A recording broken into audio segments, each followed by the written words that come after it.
On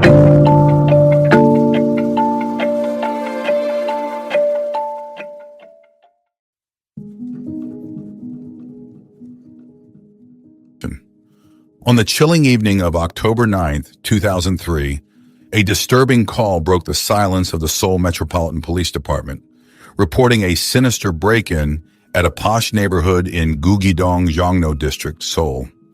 As officers arrived on the scene, an eerie silence enveloped the plush residence, setting a macabre tone for the investigation.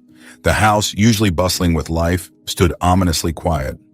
Kim Hee-suk, a seasoned forensic officer at the Seoul Metropolitan Police Agency, and notably the first woman to reach the scene, was immediately struck by the chilling atmosphere. There was a foreboding aura here, she recounted, as if the air itself was saturated with death. Inside, a horrific tableau awaited the investigators. 3 family members had been mercilessly beaten to death in a display of inexplicable brutality. At the threshold, near the bathroom door, lay the lifeless body of an elderly woman, a grim welcome for anyone entering the home. In the kitchen, her daughter-in-law was found lifeless, collapsed in front of the sink. The grisly scene continued to unfold as they ascended the stairs, where the body of her son was discovered sprawled across the top step, surrounded by a dark pool of blood. The investigation quickly revealed puzzling details. A solitary faint shoe print marked in blood stood out at the crime scene, definitively not belonging to any of the household members, suggesting it belonged to the assailant. Adding to the mystery, the murder weapon, which bore an unusual shape, was found, yet shockingly, nothing from the lavish home had been stolen. Further examination showed no signs of struggle from the victims, hinting at a possibly familiar perpetrator to them. The husband, notably absent during the crime, and the sole surviving family member became a prime suspect. Despite suspicions, he was described by friends as a dedicated, simple man, unlikely to bear grudges or capable of such violence. As leads began to dwindle and the investigation neared a dead end, a new twist emerged. The police received a crucial call from Gangnam Station, bringing to light a similar gruesome event that had occurred 2 weeks prior, on September 24th, in Sinsa-dong. There, an elderly couple had met the same violent fate within their 2-story home. The house belonged to Lee Deok-soo, a 72-year-old respected professor at Sukmyung University, and his wife, Lee Yoon-ok, age 68. The parallels with the Gugi-dong case were unnerving. Both attacks featured a similar use of a heavy, sharp weapon, and in both instances, no valuables were taken, suggesting a motive beyond mere robbery. The suspicion that a single individual was behind these killings gained traction when yet another murder surfaced on October 16th in Samsung-dong. Another life was cruelly snatched away in the confines of a bathroom, and once again that same peculiar shoe print was uncovered, matching the one from the Gugi case. This sinister pattern repeated nearly a month later on November 18th, when a devastating fire in a 2-story house in Hyeodong resulted in 2 more deaths, leaving behind the same ominous shoe print and a 1-year-old boy as the sole survivor. The concatenation of these chilling events led the police to a grim conclusion. They were hunting a serial killer, a revelation that sent shockwaves through the community and the media, which ominously dubbed him the serial killer. Despite the damning shoe print linkage, further evidence proved elusive. The police launched extensive patrols, scrutinizing backpacks and vehicles across the city, yet their efforts seemed fruitless. It wasn't until a piece of CCTV footage from a company's entrance camera provided a breakthrough, albeit a slight one. The video captured only the silhouette of the murderer, seen wearing a jacket identified by victims' relatives as belonging to one of the murdered men. With limited evidence, a critical decision loomed over the police: to issue a wanted notice. But after considerable debate, recognizing the risks of prompting the killer to alter his tactics, they opted to release the notice featuring just an image of his back. This action appeared to disrupt the killer's spree temporarily, until, alarmingly, he shifted his focus to new targets. As the Seoul Metropolitan Police tirelessly combed the city in search of a ruthless murderer, the sinister figure had already shifted his focus, preying on a new, vulnerable group: sex workers. In early 2004, whispers and rumors began to circulate through the southwestern districts of Seoul, painting a chilling portrait of a killer with a distinct target: women who roam the city's darker corridors alone. This murderer, adept in the art of stealth, ambushed his victims from behind in dimly lit alleys, a method disturbingly different from his previous onslaughts, which had gripped the city just months before. This variance in approach made it difficult for authorities to link these new attacks to the same predator that had eluded them. As the year progressed, the city's underbelly revealed its dark secrets. Despite the illegality of prostitution, it thrived in the shadows, disguised as innocuous home massage services. The operators of these covert establishments, wary of law enforcement and desperate to maintain their clandestine operations, resorted to bribery to ensure their businesses remained undisturbed. This grim reality meant the disappearances of numerous sex workers went largely unnoticed, their plight ignored and their absence unchallenged by a society that looked the other way. This chain of silent tragedies continued unabated until the killer made a critical error. In a rare slip, he used the cell phone of one of his victims to contact a massage parlor. The quick-thinking parlor owner immediately recognized the number as belonging to one of the missing women and hastily informed the police, triggering an urgent dispatch to capture the murderer, a move that marked a turning point in the investigation. However, a twist in the plot unfolded as police stormed the designated motel to apprehend the killer. Due to a miscommunication or a mistimed action, the officers arrived too late. The murderer had not yet appeared. In an unexpected turn of events, it was not the police but a vigilant massage parlor employee who, recognizing the danger, courageously detained the suspect until the authorities could take over. This action led to a begrudging admission from an official who later remarked, "It's true that the massage parlor caught him first, but didn't we send our people there?" Upon his arrest, the suspect, Chul, presented himself as a cunning and calculating individual, boasting an IQ of 140 and declaring himself to be of superior intellect. His capture was not without its dramas. He staged an epileptic seizure in an attempt to escape, managing to elude police custody for a harrowing 12 hours.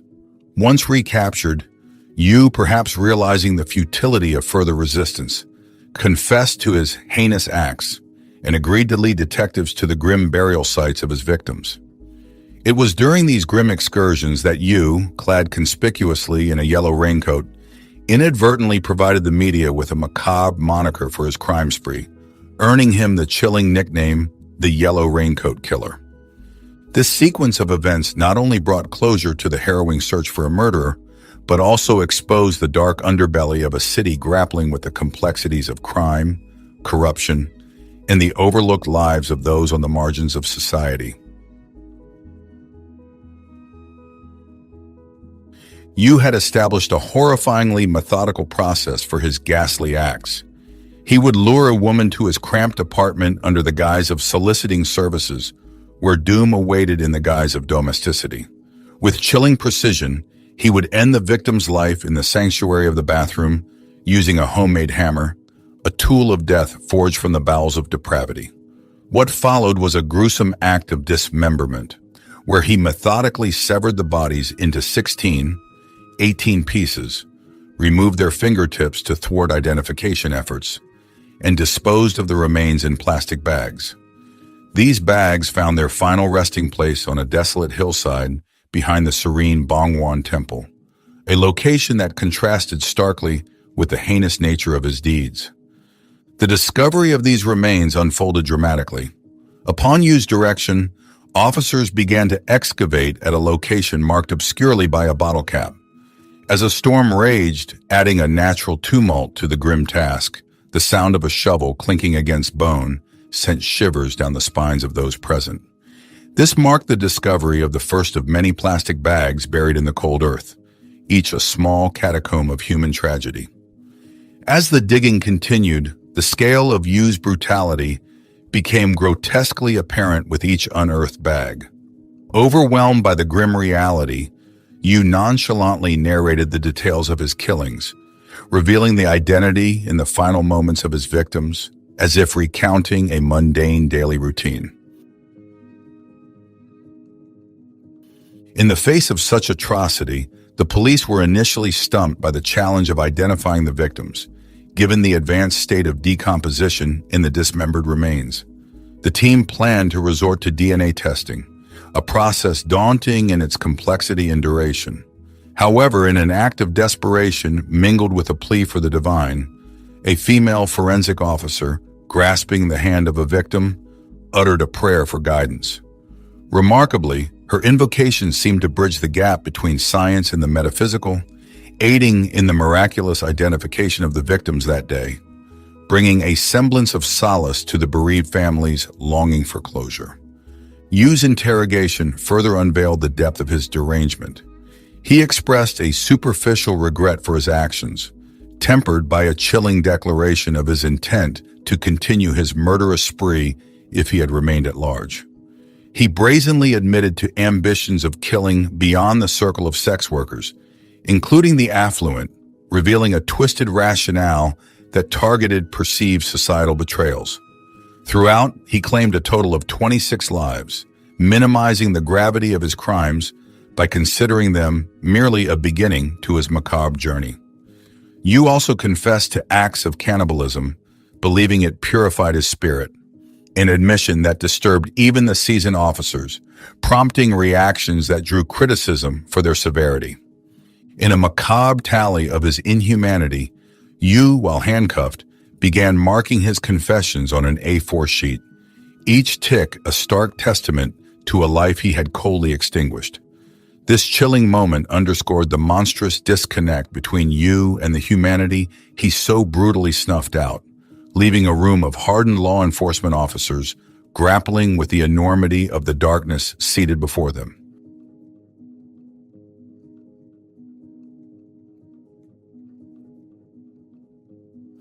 In a chilling letter to the police, Yu Young-chul revealed the eerie composure that characterized his gruesome acts. He confessed that the most harrowing moment during his spree of violence was not the physical act of dismemberment itself, but rather an innocuous phone call from his son, asking if he was still unwell. This call, occurring amidst the macabre scene of a dissection, underscored the stark dichotomy between Yu's dual lives as a father and a murderer. This disclosure not only provided insight into his psyche, but also emphasized the profound disconnection from the horrors of his actions. Yu Young-chul's descent into criminality can be traced back to his formative years, marked by hardship and deprivation. Born on April 18, 1970, in the rural district of Gocheong, South Korea, Yu's childhood was steeped in poverty. His criminal record, which spanned 14 different cases resulting in a total of 7 years behind bars, began well before his infamous murder spree. In 1992, amidst this troubled life, Yu married and fathered a son, yet his domestic life did little to curb his criminal tendencies, leading to further incarcerations. The question of why Yu evolved into a murderer has perplexed many, with some attributing his transformation to the broader societal upheaval during South Korea's 1998 financial crisis. The economic downturn had profound effects on the social fabric of the country, exacerbating disparities and fostering a climate of resentment and desperation. Unemployment, homelessness, and inadequate social welfare contributed to a burgeoning underclass, alienated and embittered. This environment proved fertile ground for criminal activities, including an alarming spike in kidnappings and serial killings. These killers, often emerging from the ranks of the disenfranchised, appeared to be lashing out in a misguided retaliation against societal structures. Yu's own rationale for his crimes was steeped in a deep-seated animosity towards societal inequality. He articulated a perverse sense of justice, claiming his murders were an act of retribution against a society that, in his view, valued money over morality. "I did it to kill society," he declared, reflecting his contempt for both the affluent, who he believed were indifferent to the suffering of the less fortunate, and for women who, in his distorted view, symbolized moral decay. Despite the grandiosity of his justifications, his targets were invariably the most vulnerable: elderly individuals and women marginalized by society. The grim reality of Yu's double life was starkly evident in the investigation of his residence. Upon entry, police were greeted by an apartment meticulously kept, belying the savagery of its occupants' actions. It was only with the application of luminol, a chemical that reacts with iron in blood, that Yu's macabre secrets were illuminated under the forensic lights, revealing splatters and smears that painted a gruesome picture of his deeds. Furthermore, an examination of Yu's possessions uncovered an extensive collection of DVDs featuring violent crime and murder-themed films, suggesting a morbid fascination with cinematic portrayals of violence which may have influenced his brutal methods. Psychological profiles of Yu painted him not as mentally ill, but as someone deeply afflicted with antisocial personality disorder, marked by a profound distrust of societal norms and morality. This condition manifested in his own twisted belief system, in which he saw himself as an avenger addressing injustices, using brutality as his misguided instrument of choice. Through the lens of his horrific acts, Yu Young-chul emerges as a stark embodiment of the darkest potentials of human nature when societal, personal, and psychological crises converge. His case remains a deeply unsettling chapter in South Korea's criminal history, offering grim insights into the mind of a killer and the societal shadows that can foster such darkness.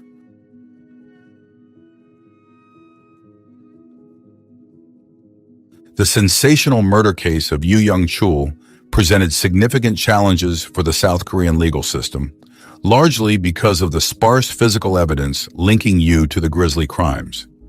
Despite the lack of tangible proof, the courtroom drama unfolded with Yu's first appearance on September 6, 2004, where he defiantly refused to defend his actions. In a shocking declaration, Yu boycotted the remaining proceedings, offering a hollow apology to the victims while chillingly asserting his continued intent to commit violence. His erratic behavior continued, leading to an aborted appearance on October 4th after an attempted suicide the night before, and a later courtroom outburst where he tried to assault a vocal spectator, culminating in his coerced promise to refrain from further disturbances. The prosecution, confronted with his brazen lack of remorse and his self-professed desire to have killed even more than the 20 victims he was accused of murdering, pushed for the death penalty. Yu's response was eerily gracious. He welcomed the prospect of capital punishment, professing a commitment to repent until his death. His statements during the trial, including a disturbing wish to have killed over 100 people, painted a portrait of a man deeply disconnected from the gravity of his actions. Yu was ultimately sentenced to death on December 13, 2004. This sentence reignited a national conversation about the use of the death penalty in South Korea, a country where such sentences had not been executed since 1997. Public opinion, which had been gradually shifting against capital punishment, found new vigor as the heinous nature of Yu's crimes came to light, leading to a reluctant societal consensus that in this unprecedented case, the death penalty was justified. The Central District Court of Seoul emphasized the extraordinary severity of Yu's crimes, underscoring the unprecedented nature of murdering up to 20 individuals and the irreversible harm inflicted on the victims' families and society.